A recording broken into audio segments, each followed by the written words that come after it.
Count cement শিরোনাম দেখছিলেন, এবার পুরো খবর। সাবেক প্রধান বিচারপতি ABM খায়রুল হককে কারাগারে পাঠিয়েছে আদালত।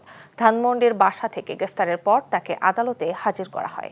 গ্রেফতার দেখানো হয় যাত্রাবাড়ি থানায় একটি হত্যা মামলায়। এছাড়া দুর্নীতি ও রায় জালিয়াতির মামলাও রয়েছে তার বিরুদ্ধে। দেশের ইতিহাসে প্রথমবারের মতো কোনো প্রধান বিচারপতি গ্রেফতার হলেন। কায়কোবাদ মাহমুদের রিপোর্ট।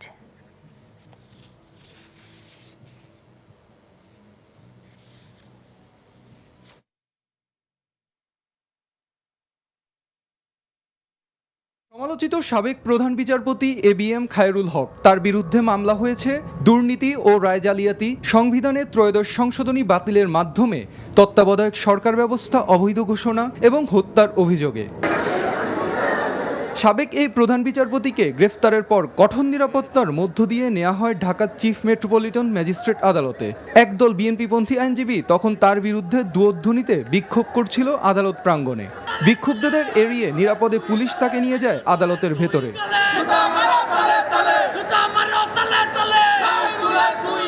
মামলার তদন্ত শেষ না হওয়া পর্যন্ত খায়রুল হককে কারাগারে রাখার আবেদন করেন মামলার তদন্তকারী কর্মকর্তা। শুনানি শেষে সাবেক এই প্রধান বিচারপতিকে কারাগারে পাঠানোর আদেশ দেন ঢাকার অতিরিক্ত চিফ মেট্রোপলিটন ম্যাজিস্ট্রেট সানাউল্লাহ। এটা একটা হত্যা মামলা, ওনাকে গ্রেফতার করে আনা হয়। বিজ্ঞ আদালত সকলের প্রসিকিউশনের বক্তব্য শুনেন এবং অন্যান্য ক্ষুব্ধ আইনজীবীরাও বক্তব্য দেন, সিনিয়র নেতারাও বক্তব্য দেন।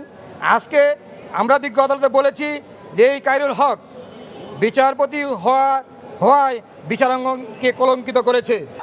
এর আগে বৃহস্পতিবার সকালে রাজধানীর ধানমন্ডির একটি বাসা থেকে তাকে গ্রেফতার করে ঢাকা মহানগর গোয়েন্দা পুলিশ।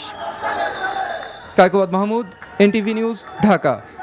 বান্ডেল থাকলে প্রতি সেনমানিতে টাকা বাঁচবে। বিকাশ সেনমানি বান্ডেল কিনে জিতুন প্রতি লেনদেনে।